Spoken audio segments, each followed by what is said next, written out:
crossing dimensions of time and space. Technology beyond comprehension. They are watching. They are waiting. They are already here. What the hell is that? I had this intense fear come over me.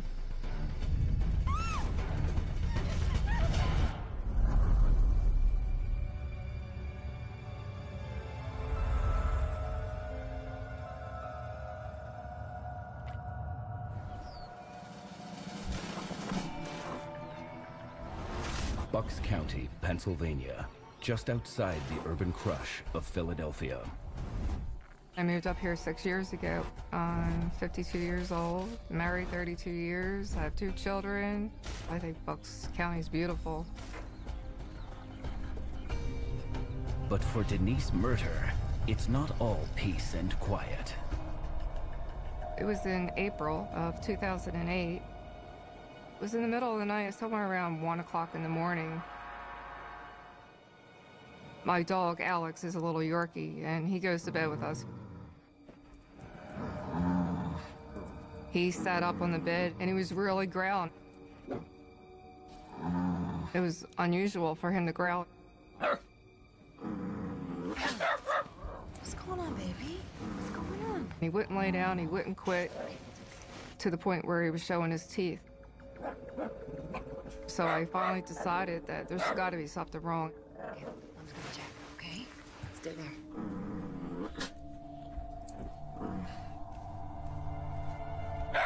I was kind of nervous about living there on a first floor apartment, and I used to live in a house 3 stories.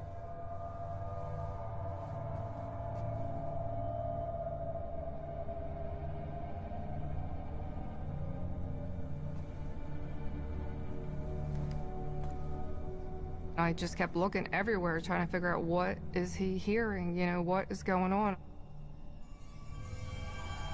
I thought for sure we had an intruder.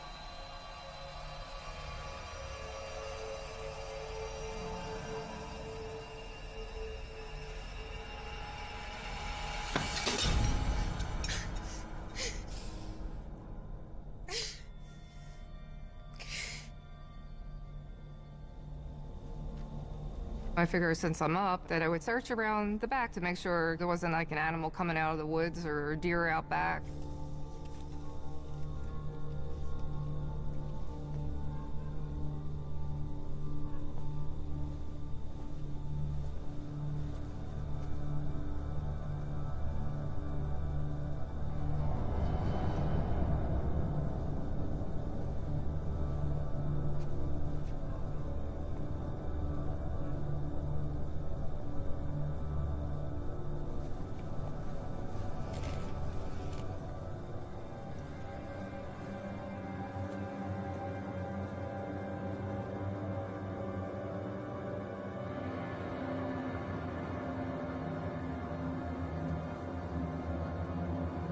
A bright light in the sky caught my eye.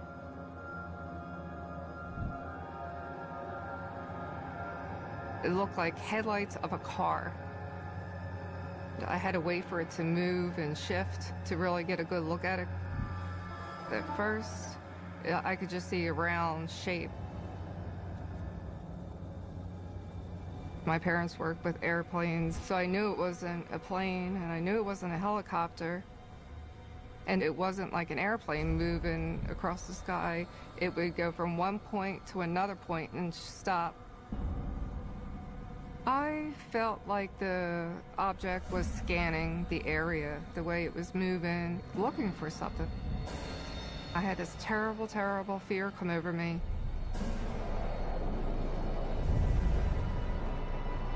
Oh, I didn't know what was going to happen. I was worried. What? Come, hurry up, Dan, come on. Why? I was just standing here and there was all these lights and there was this huge thing in the sky. I don't see it. But it was huge in the light, I couldn't see it. What did you see? My heart. It's massive. Oh, God. It was shaped like a pill. Phew. It had the round edges, and then there was this boomerang shape, almost like a fender of a car attached to this round part.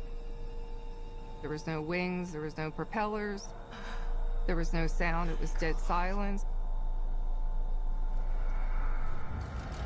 It left no trail, no sound. It was gone in an instant. What was that? I knew it was nothing that I've ever seen in my life. You saw what I saw? I saw it. That's crazy. Don't tell anybody about this, okay? Don't. Let's go back to bed. We'll talk about it in the morning. Talk about it in the morning, I'm okay? not supposed to tell People are anyone. gonna think you're crazy. But what am I supposed to do? Come on, let's go back to bed. Dan, don't go to bed. It's probably still out there. Let's go back to bed. My husband, Dan, was afraid I'd be ridiculed. But I just felt so strongly about it. I just had this terrible urge that I had to say what I saw. The next morning, Denise contacts the editor of the local paper. I don't know what possessed me to call the newspaper because I'm not that type of person. I told him about my incident. He said, I want you to do me a favor and contact MUFON. The Mutual UFO Network is an international organization that investigates UFO sightings around the world. We get about 1 case per day in Pennsylvania to investigate. Of those cases, we probably can eliminate 80% as an identifiable flying object.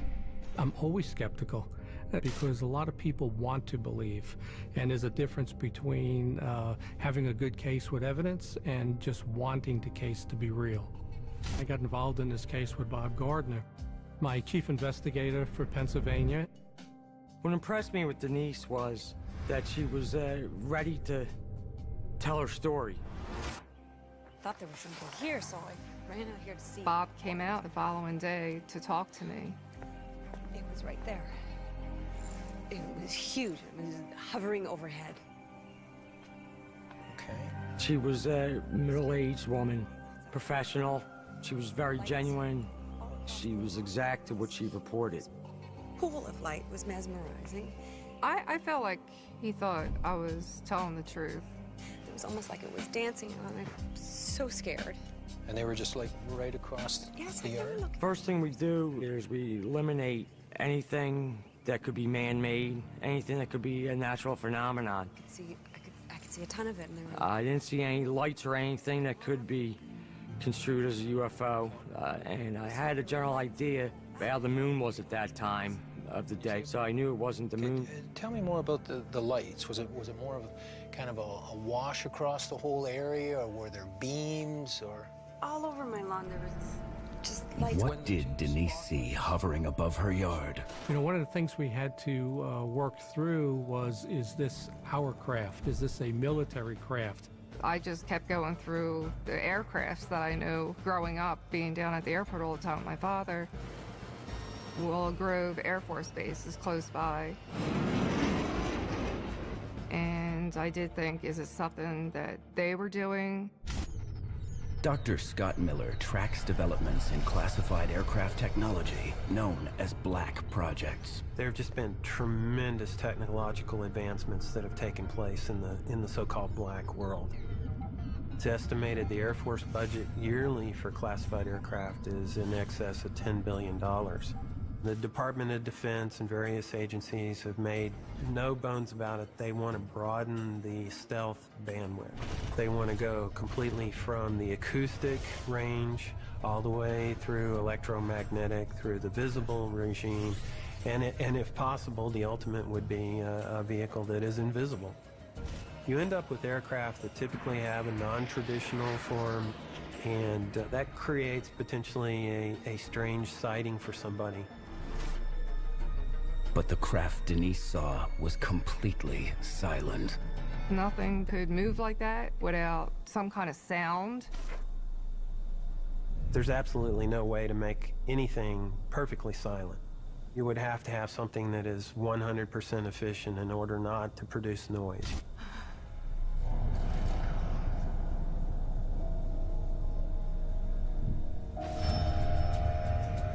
Within days of Denise's sighting, MUFON receives more calls from area residents. The reports started trickling in that people were seeing something in the skies. All of a sudden, we're getting 15 cases a day. You know, I am kind of skeptical, but there was so many reports. One of these reports has an eerie similarity to Denise's sighting. You have to believe something was flying over this area.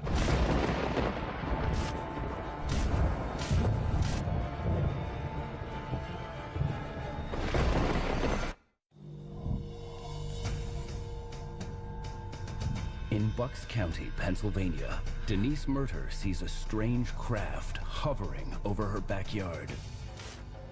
Don't tell anybody about this, okay? We'll talk about it in the Going against her husband's wishes, Denise contacts the Mutual UFO Network and discovers there is no explanation for what she saw. It was right there. It was huge. It was hovering overhead. I did think for a second, did that really happen? I thought for sure people were really going to think I'm bonkers. Then, just days after Denise's sighting, MUFON receives a call from another Bucks County resident. We had a good witness by the name of Cliff Taylor. He was sleeping. It was around 4 in the morning, and his dog started barking and woke him up.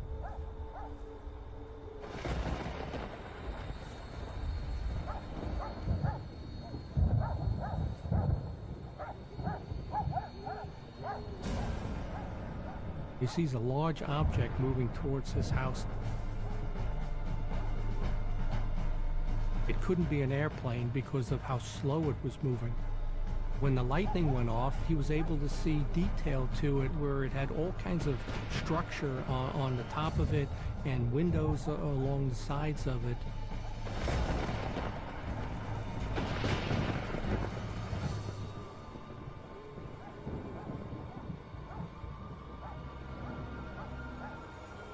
I was really glad to hear about Cliff's story, just to prove there was something really going on.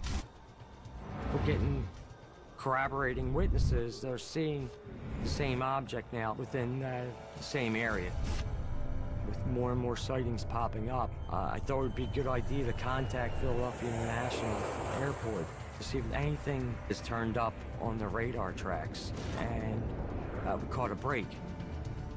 They did find an object that matched the same date and time frame as Cliff Taylor's sighting. This object didn't have a transponder code to it. A transponder code is something that's attached to all the aircraft in the area.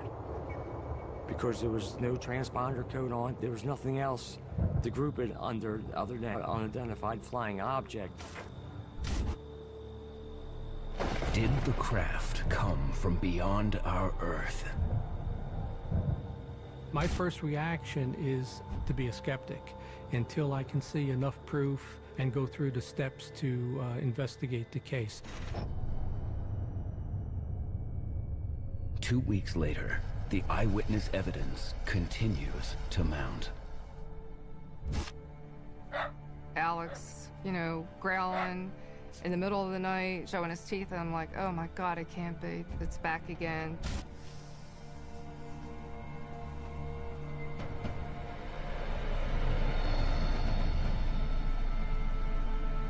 I could see a lot of lights. I could actually see like tiny little windows on the craft. I just remember feeling desperate to have proof of what I saw.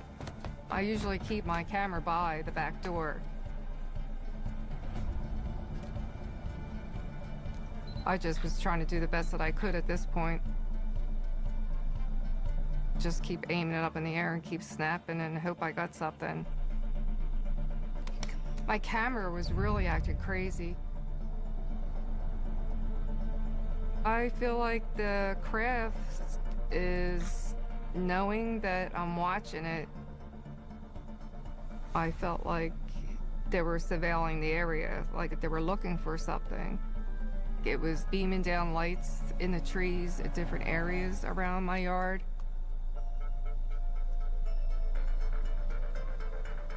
I was really starting to worry about my safety. Maybe it wants me.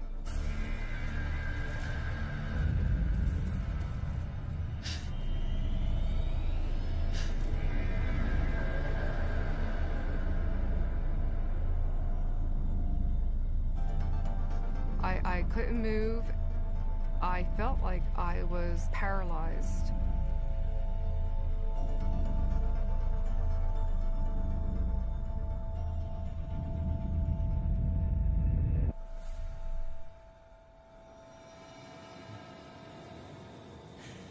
To be honest, I don't know how long I was out there. I did pray to God that this was going to be the last sighting because I don't think I could handle much more, you know?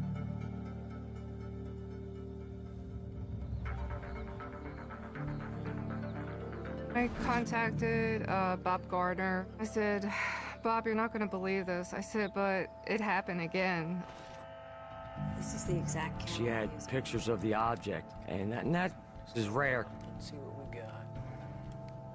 A lot of times people don't think to take a picture. They're more excited about seeing something and want to keep an eye on it. I don't really think I captured anything wonderful. Some of them were just like colorful lines. But one of the photos shows something more. Did you see that? I was just so amazed by this.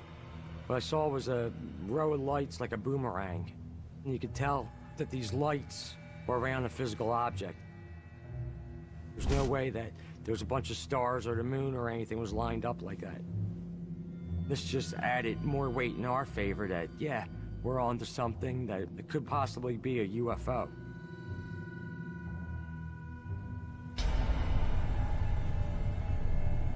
It was really disturbing. Your brain goes a mile a minute when you see something and you don't know what it is. I really did have a hard time sleeping after that.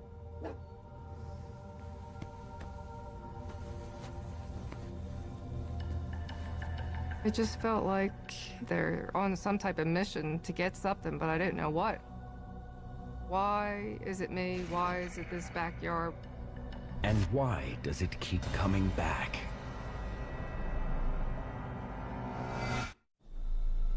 When a strange ship visits her backyard for the second time, Denise Murter manages to capture an image on camera.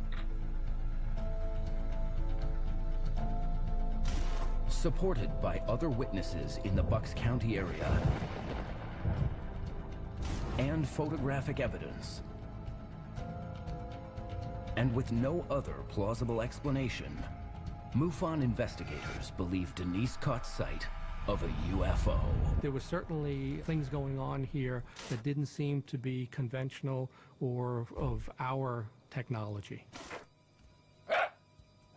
For Denise, the bizarre experiences are far from over.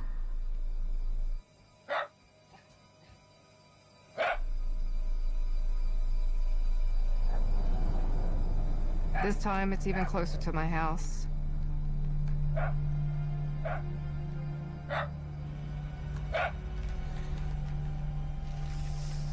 I could see it plain as day. It was hovering over a tree right outside my bedroom window. It couldn't get any closer, or I don't know, it'd be on top of the apartment building.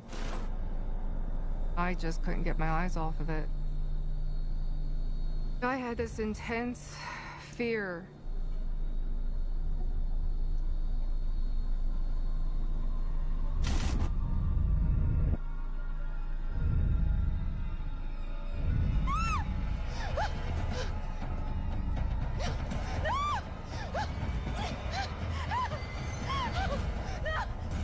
I did feel like my life was in jeopardy.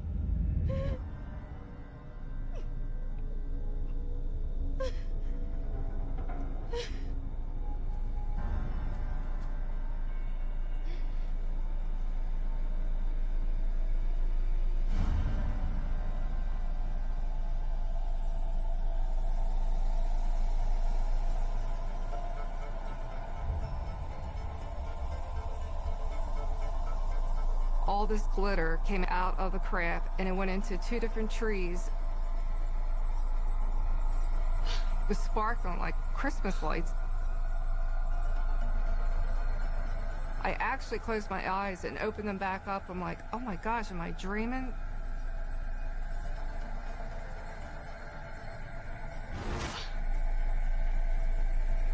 This quietness came over me, and I don't know if it has communication with your subconscious. I just remember the words like it was yesterday. Don't worry, I'm not here to hurt you.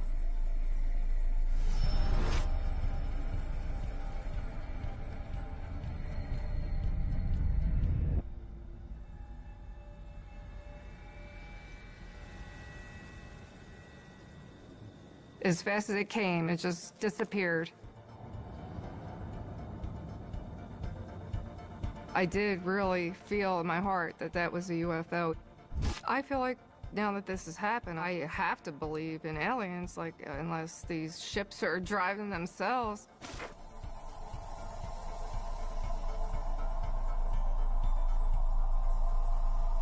Is life beyond Earth possible? Dr. Daniel Bachelder is involved in the search for planets capable of supporting life beyond our solar system. The only place we have found life in the universe, of course, is on the Earth, which is a planet. So if we're looking for the evidence of life outside of the Earth, we think that we have to have a planet. The number of planets that we are finding outside of our solar system is increasing daily. That is increasing the chances of there being life elsewhere in the universe. But could an alien spacecraft travel the vast distance from a faraway planet to Denise's backyard? To actually send an object out there is a question of propulsion, essentially. We know what is needed for interstellar travel. There are a few tweaks that we need to make here and there to our current technology, but we ourselves, within the next 100 years or so, could actually be capable of visiting other planets. So the thought that there are other beings out there that may be more highly evolved than us or have better technology visiting our Earth, it's not something that you can immediately discount. The next day was rough. I really thought, who in the hell is going to believe this story? On July 8th, Denise called me saying, Bob, the object came back, and this time it was there for about 40 minutes, and it released a debris field that came down that was all sparkly. I looked around to see if I heard or saw any other instances in the case where metallic objects came down, and I wasn't able to find anything. So my privet tree just lit up in this, it was like this silver shower of flakes. It was unbelievable, kind of in a I'm thinking, hey, did this actually happen, or is she adding to the story just to make it a little more dramatic? It was unbelievable. Let me take a closer look at that. There was nothing that I could see physically that happened to the trees. By looking at it, you couldn't tell that this was affected at all. You know, it's funny, Denise, I don't really see any marks here. There's no evidence of any kind. At this point, I'm a little upset now. Is Denise making this up? All right. I was skeptical. I'll be honest with you. I didn't believe her that these metallic sprinkles were dropped into her tree. Denise faces an even stronger reaction when the area sightings garner more media attention. People were mocking me. People were going into my husband's job. They were going in with tinfoil on their head and saying they're from Mars. And my children were embarrassed, they told me, of me. You know, that hurt, you know. I swore I was never going to talk about it again. Is it really worth all this, to do this for nothing except to torture my family and myself? But her most recent experience prompts a surprising response. I received this email from this person in Florida stating that he had something happen to him that scared them to death.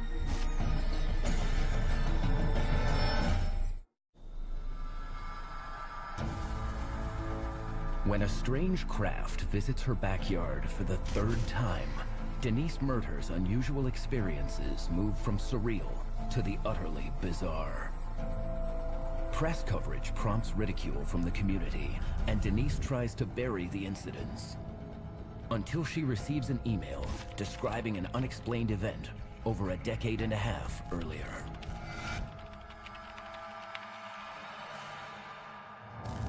My name is Jared Lee. I'm a graduate student at the University of Florida. I'm an aerospace engineer. I was 13 years old, living in Havana, Florida. My mother and father both worked for the state of Florida. The area there was sparsely populated. We went to town, went to Tallahassee to pick up a pizza. We got home probably around 10.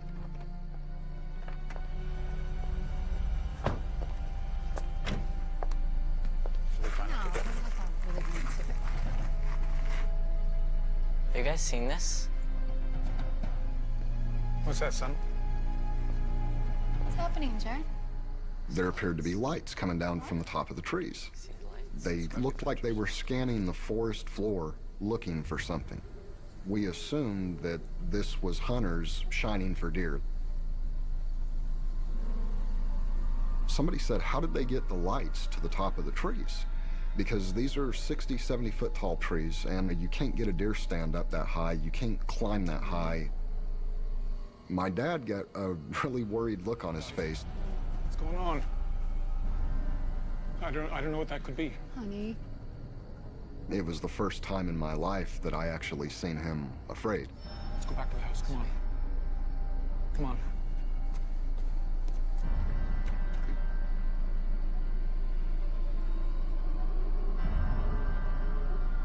What?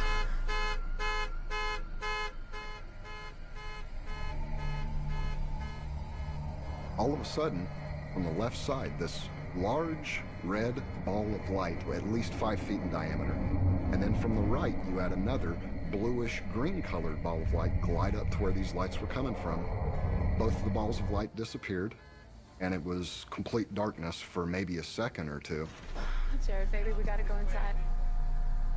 And then this gigantic beam of light, a glistening golden white colored light, shines straight to the floor of the forest. The entire forest lit up. You could see the particles glistening all through the forest. I don't know what's going on. At the very top of the light, you could make out the entire craft. The size of the thing was unbelievable. What the hell is that? So the phenomenon was ongoing for probably between 10 and 15 minutes total. Oh my God! Never heard a sound, never seen it move. It clicked off, and it was gone.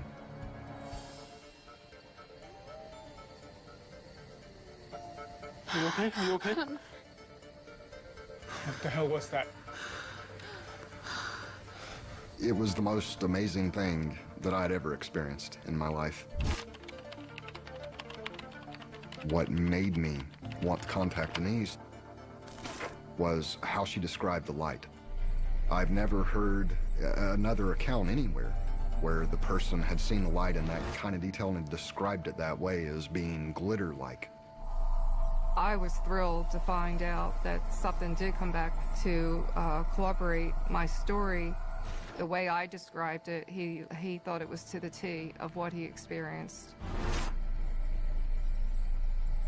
Did Denise and Jared witness some kind of natural electrical phenomena? Dr. Joseph Dwyer, professor of physics and space sciences, specializes in lightning research. Ball lightning has been reported for hundreds of years. People will describe maybe a ball the size of a softball that it will move horizontally. It will last several seconds, maybe as bright as a 60-watt light bulb. It's not necessarily just a white light. It has colors. Other people have reported sparks coming out from it.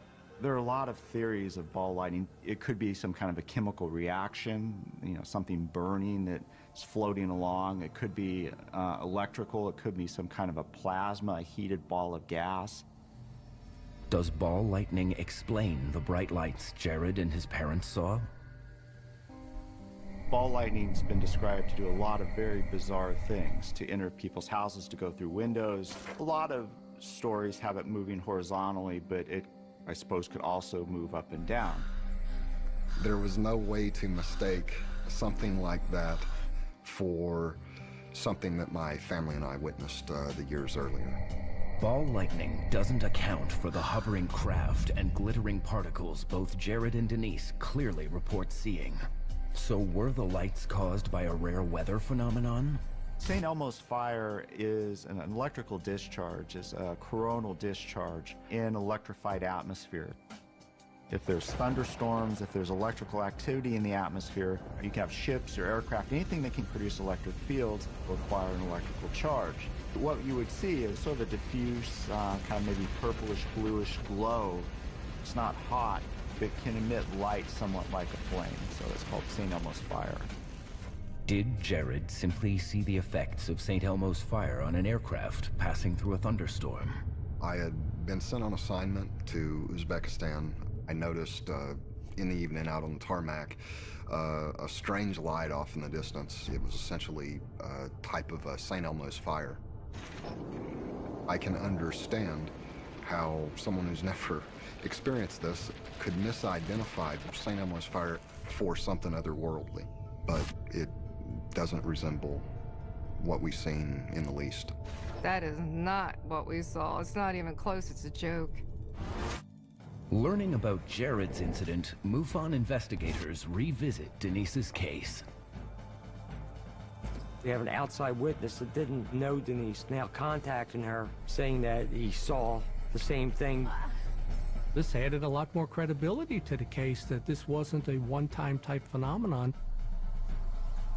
And it opens up an exciting possibility.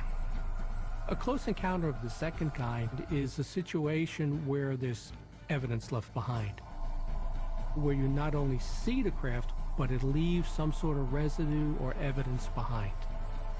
Finding physical evidence would elevate this case to a whole new level. Those encounters are rare. Look at this.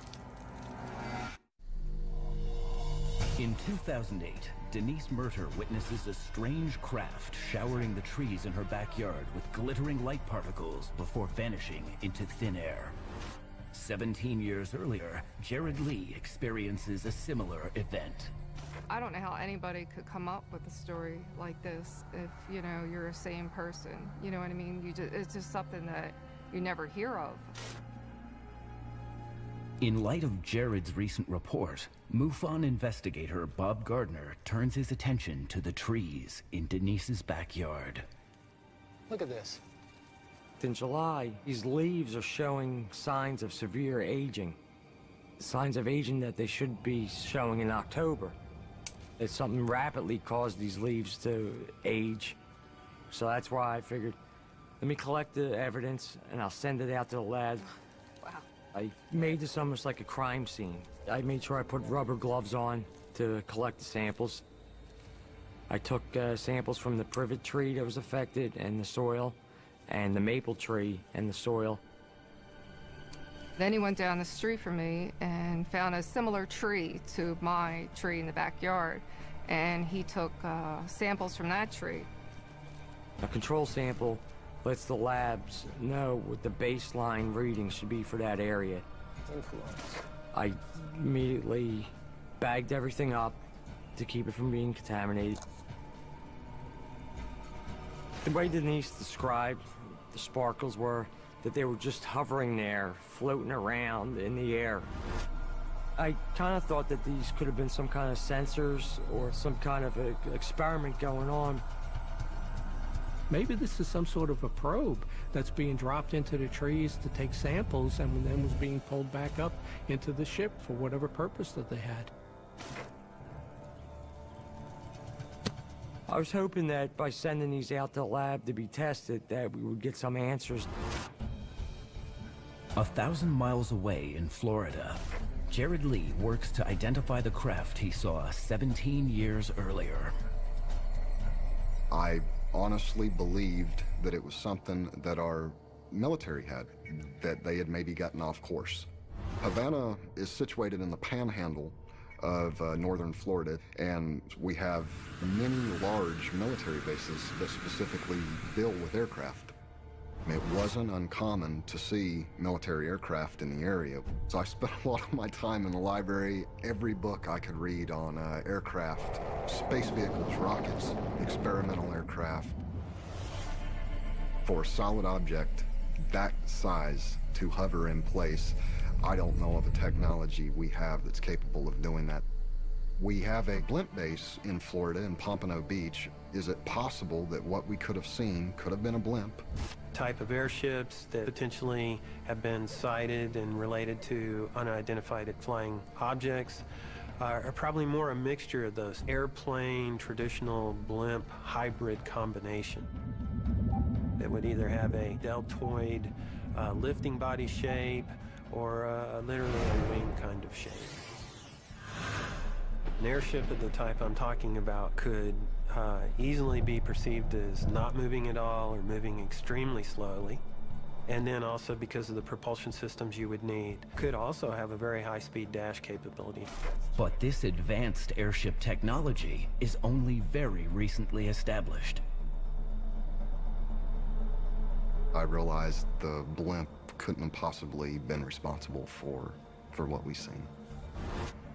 Through his studies at the University of Florida, Jared explores other possible explanations.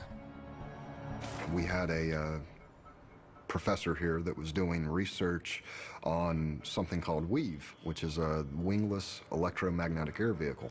And this was a state-of-the-art type of propulsion that would revolutionize the aerospace industry. So I sought him out, asked if I could be part of his team. I had the feeling that there could be a relation or a link between what he was doing and the vehicle we seen in the early 90s. After working for Dr. Roy, I realized that was erroneous. We're not capable of producing anything like I witnessed that night. The vehicle we witnessed that night was something not made by us, as in human beings on this planet. It came from something somewhere else. Denise was the only person I knew that had seen something similar to what I witnessed. I felt very connected to him. He was so happy to have someone to talk to that went through the same exact thing, and now he knows he's not crazy, you know, and I feel the same exact way. It renewed my interest in, you know, trying to find an answer.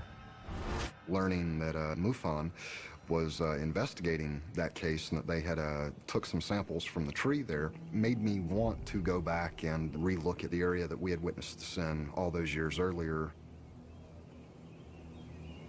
The trees had never grown similar to the trees in the other area. There's almost a perfect ring of trees that appear discolored from the air and appear completely different, unhealthy color from the rest of the trees in that area. Were the glittering particles that Jared saw also responsible for the damaged leaves MUFON investigators recovered from Denise's backyard? Can science provide the answer? There was something extraordinary happen in my tree.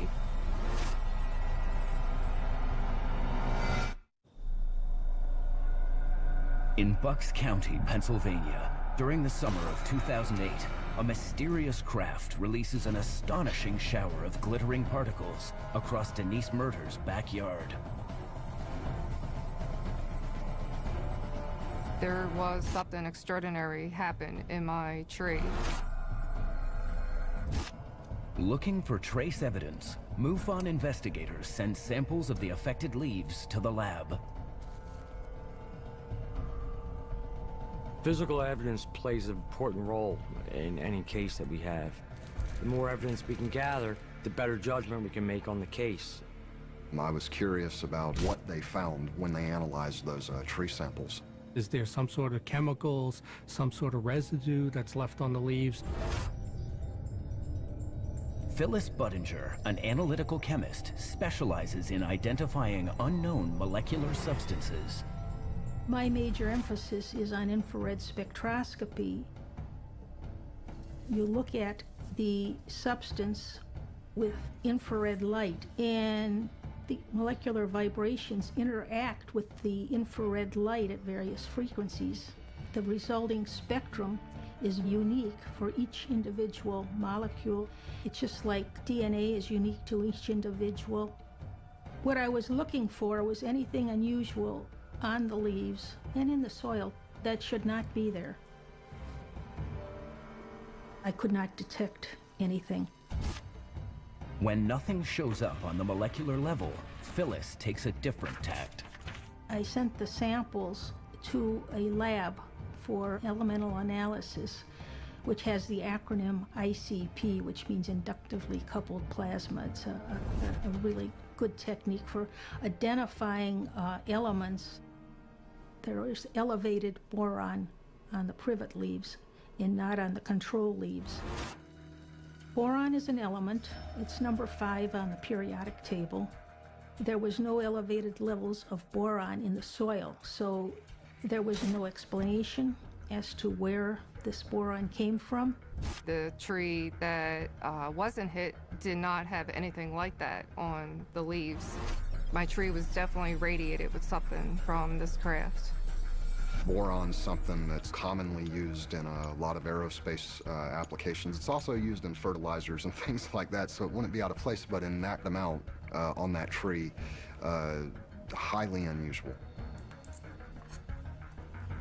Samples also show elevated levels of magnesium.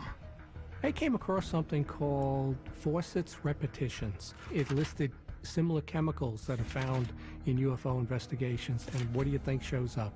Boron and magnesium. Take a closer look at that. You don't find the boron and magnesium generally in your trees in the backyard, but it's a common chemical found when somebody describes a close encounter of the second kind, where something touches soil, leaves from a craft.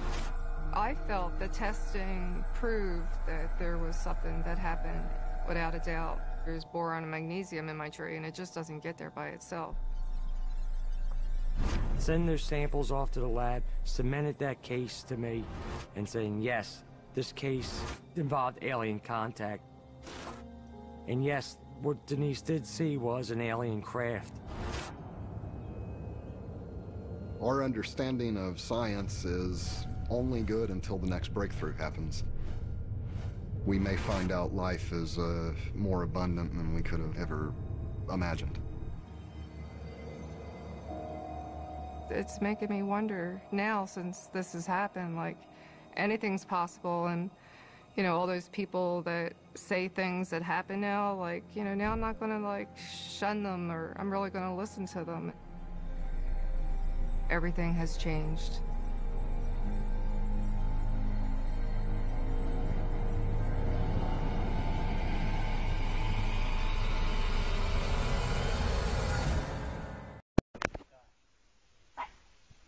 Pera aí, apresentação. Primeiro hábito. Como é seu nome? Pássaro. Pássaro. Segundo hábito, assistente. Macaco. Nadadores. Cera Cielo. E outro? Thiago Pereira. Aí, agora. Vai. Vai começar a nadar. Vai.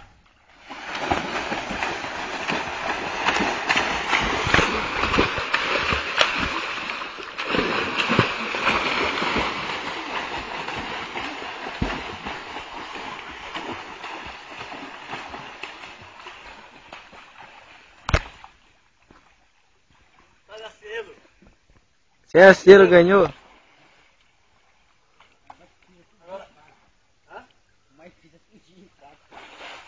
E Domar? Tem que tocar na escada. E Domar? Apareceu um negócio atrás de ti aí. Ó, de novo. Vem atrás aí. Não sei, apareceu atrás aí. Tu viu, macaco? Vi. O macaco também viu, ele tá aparecendo aí, ó. É cobra, não? Não sei se é cobra. Foi e voltou aí. Olha aí de novo aí, ó. É aí mesmo. É, mas sai daí, pô. Sai daí. Pode ser bicho. Sai daí. Pode ser bicho. Deixa eu ver lá. De novo. Tá bem perto de ti aí, ó. Sai daí, mano. Vou até me afastar, sai daí. Sai daí. Vai lá. Bora.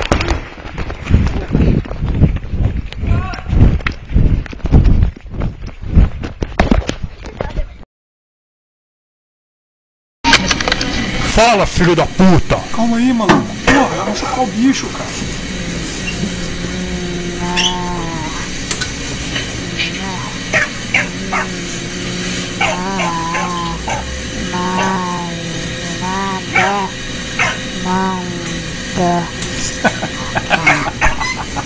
Aí, não falei que ele ia falar, ô? Vambora, porra. Vambora, porra. Tá bom, tá bom.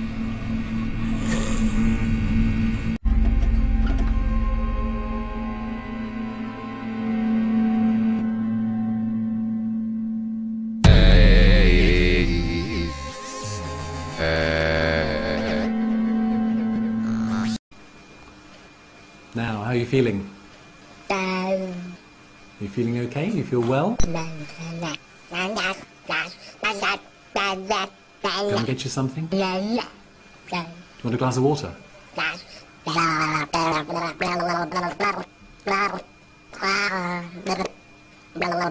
We're not really getting anywhere, are we, at the moment?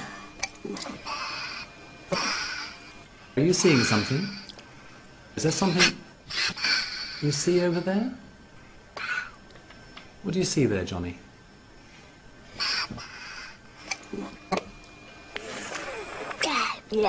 What's this about Mama? Is this your mother?